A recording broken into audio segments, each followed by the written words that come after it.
All right, today we have a 2007 Audi A4 Cabriolet convertible. Starter is bad on this vehicle. This is an inline 4-cylinder, so it looks like a rear-wheel drive or all-wheel drive setup, but it's actually only front-wheel drive. So the starter on this car is a little hidden. It's actually right there. So on a lift, you got one bolt here and one bolt right above that. So it's really not too bad to get to if you have a lift. So it looks like I'm actually going to hunt the top one down first. Remove this power wire coming off of the starter solenoid to get out of my way. And I'm going to shoot for that top one. And it looks like Allen bolts. So give me a second. There.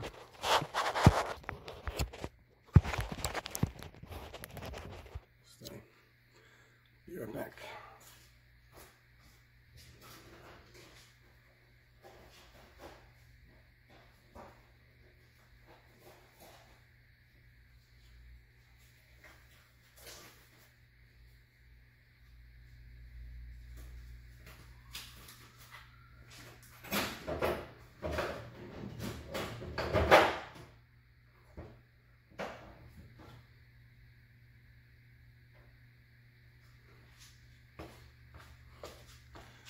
Let's see what size this is.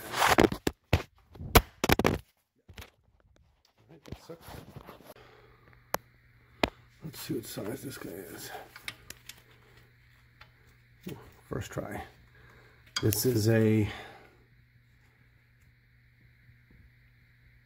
size 8 Allen head bolt. And I'm going to go after these here. Looks like 10 millimeter on the bottom and maybe a 12 up top for the power. Give me 1 second. Alright, so now I know what the issue is.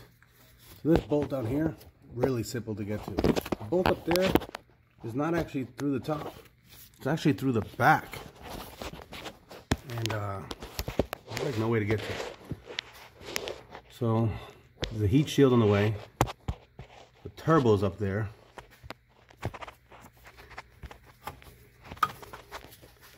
Turbo's up there already wet.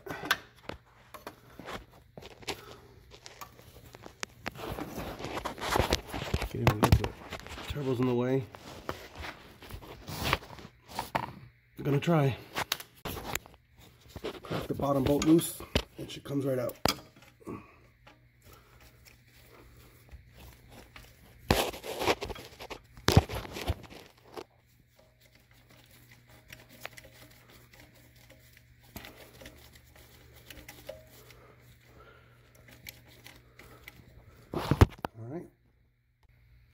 Kind of hard to tell, but I was able to push this heat shield up out of the way and figure out that it's a 16 millimeter on the top bolt.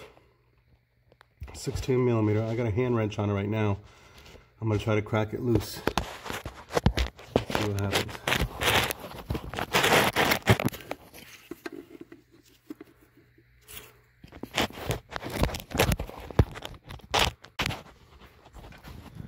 Well, after removing the top bolt through the back, you can see the socket wrench is still on there.